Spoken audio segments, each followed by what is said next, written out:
What if I told you you don't know how to read? Yes, you. You don't know how to read.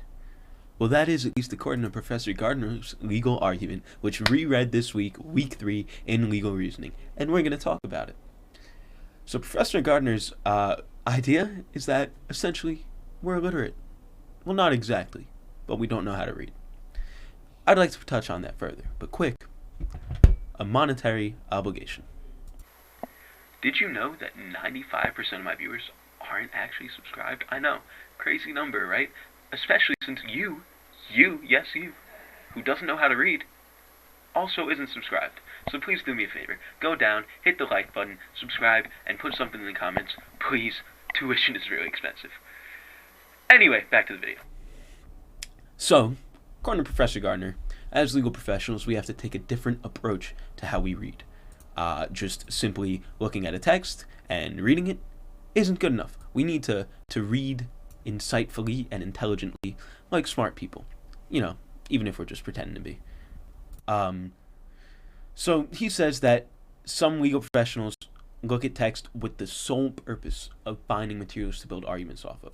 No open-mindedness at all. We touched on that in the last video, but I just have to belabor the point. You cannot look at a text, a case, anything in discovery with an open mind. You have to think, this is my position, this is what I need to find, this is the argument I need to make, and this is the evidence I need.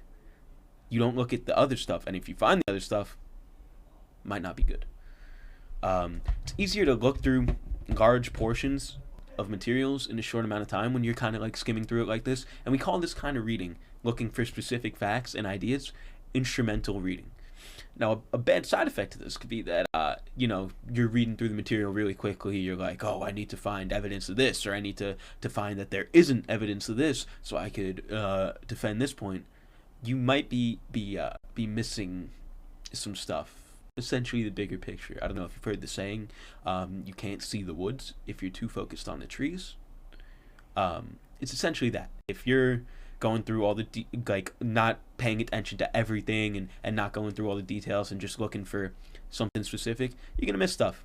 It doesn't matter how intelligent you are. You could have a photographic memory. You could be 4.0 GPA, top of the class. If you're not fully reading the entirety of what you're doing, you're gonna miss some things. Now, they might not be important, but sometimes they will be.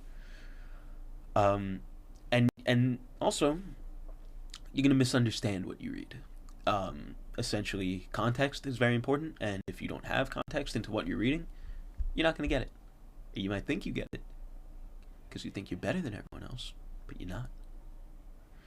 You're an idiot. That was rude. I'm sorry.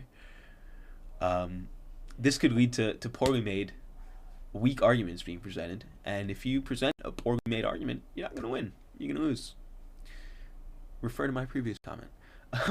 So we need to try and limit our risks, and we're going to do that using a tactic called active reading. Now, active reading is to highly engage in the reading, extremely focused, psychoanalyzing every little detail of the text, and using context to fully understand what you're seeing and what you're reading.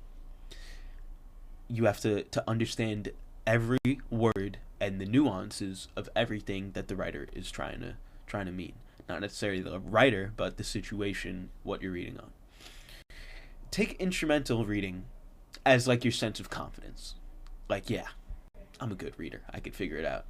And you have to take active reading as like your insecurities and your sense of doubt. Like, oh, you might have missed something. Oh, you might have missed something. Oh, you might have missed something. And you just keep rereading and understanding.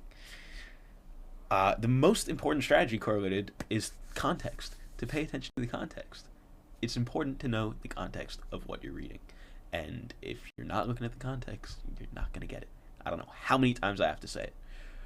The active reader does not get caught up in first impressions.